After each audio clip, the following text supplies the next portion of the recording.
این سکه هست، سکه طلا. این صندوقچه، اینم یک شاهزاده هست. اینجا هست یک نگهبانش، این نگهبانش هست.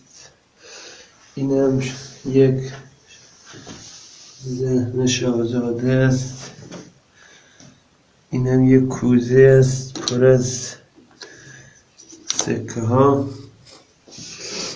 این یک شاهزاده نوشته است، دار است.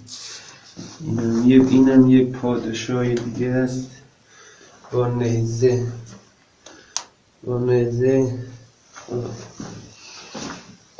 اینجا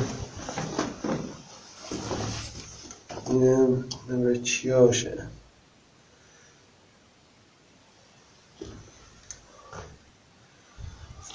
اینم یک صندوقچه است. صندوقچه که سکه توشه. این سکه ها باز کوچکتر از اون است. اینش چیشه. اینم یک پادشاه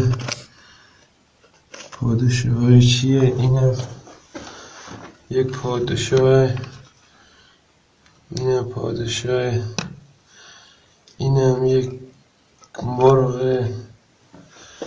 اینم پس اینا نگهباناشن. اینم یک پرنده. اینم یک دسته، مترسم بزنم بهش، نمیدانم چی است. اینم که نمیدانم، 3 تا کله داره. این حالا اینم باز یه صندوقچه دیگه.